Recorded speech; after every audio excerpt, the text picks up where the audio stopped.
Have you ever noticed that the moment things get quiet, your brain starts searching for a problem? Nothing bad is happening. Nobody's yelling, no emergency, no crisis, no major issue. And yet, your nervous system still feels like something is coming. You check your phone, replay conversations, think about money, think about relationships, think about work, think about what could go wrong next. And what's interesting is most people think this means they're anxious, negative, dramatic, or bad at relaxing, but I don't think that's what's happening at all. I think a lot of people have nervous systems that were trained to monitor. Welcome to the Kathie Owen Perspective podcast. My name is Kathie Owen, and this channel is where we talk about human patterns under pressure, leadership, emotional regulation, nervous systems, workplace dynamics, and the invisible emotional patterns that quietly shape the way people think, perform, lead, and relate to each other. And one thing I've become deeply aware of over the years, especially working with leaders, teams, high performers, and people healing from toxic environments, is this. A lot of people don't actually feel safe in peace. They feel familiar in vigilance. There's a difference, and I want to explain what I mean. Years ago, I worked in downtown in a high-rise building, and I worked on the 66th floor. To get there, we had to take an express elevator up to one floor and then transfer to another elevator to go the rest of the way up. And on windy days, those elevators would slow way down, sometimes so much that people thought we weren't even moving. Other times, the elevator would sway or bang slightly because the building itself was designed to move with the wind. Now, what fascinated me wasn't the elevator, it was the people. You could feel the fear in the elevator almost immediately. People would start looking around, checking faces, watching the numbers, scanning for reassurance. And because I had experienced it so many times, I understood what was happening. The building was doing exactly what it was designed to do. The slowing down wasn't danger. The movement wasn't failure. The system was adapting to pressure. And I think human nervous systems do something very similar, especially people who grew up in emotionally unpredictable environments, or worked in toxic workplaces, or walked on eggshells, or had to constantly monitor someone else's mood, reaction, behavior, or emotional state. Eventually, the nervous system learns something very important. Stay alert. Not necessarily because danger is happening right now, but because at one point, vigilance helped you stay emotionally prepared. And what's fascinating is this pattern often gets rewarded.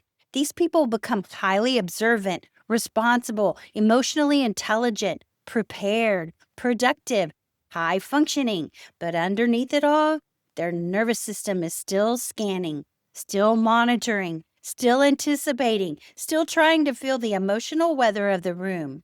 And this is why some people struggle to relax, even when life is finally calm. Because calm feels unfamiliar, and unfamiliar can feel unsafe. That's a very different conversation than simply saying someone has anxiety. Sometimes what we call anxiety is actually a nervous system that became incredibly skilled at predicting emotional impact. And here's where this becomes important in leadership, relationships, and performance.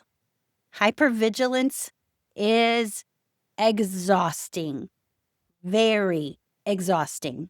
It drains creativity, it drains clarity, it drains emotional energy. People cannot think clearly when their nervous system believes it must constantly prepare for emotional impact. This is why emotionally safe environments matter so much. And when I say emotionally safe, I do not mean weak environments. I mean environments where people are not constantly bracing, where they are not endlessly trying to read the room, monitor reactions, avoid landmines, predict emotional explosions, or protect themselves from unpredictable responses. Because eventually, that level of monitoring becomes exhausting. And what's interesting is many people don't even realize they're doing it. They think, this is just my personality. But often, it's adaptation. And honestly, I think this is one reason so many high performers are tired and burned out. Not because they're lazy and not because they lack discipline, but because their nervous system has been running background surveillance for years, sometimes decades. They're watching, they're scanning, preparing, monitoring, even during moments that are supposed to feel peaceful. And I want to say something important here. This is not about blaming parents or blaming workplaces or blaming relationships. This is about awareness. Because once you start recognizing the pattern, you stop making yourself wrong for having it. You start realizing, oh, my nervous system learned this for a reason. And strangely enough, that awareness itself can become regulating. Because now you're observing the system instead of unconsciously living inside it. And that changes everything. Sometimes healing is not forcing yourself to calm down. Sometimes healing is simply realizing the elevator is slowing down because the building is adapting to pressure. Not every uncomfortable sensation means danger, and not every quiet moment is the beginning of disaster. Sometimes your nervous system is simply trying to protect you the best way it learned how. And the more awareness we bring to these patterns, the less controlled we become by them. All right, that's my episode for today. I always include a blog post that includes bonus resources and full details, including the video, the podcast episode, in the show notes and description below. And if this resonated with you, I'd love you to spend some time simply observing your own nervous system this week, not judging it, not fixing it, just observing it. All right, that's today's episode, and I trust that you found it helpful. And until next time, I will see you next time on the Kathie Owen Perspective podcast.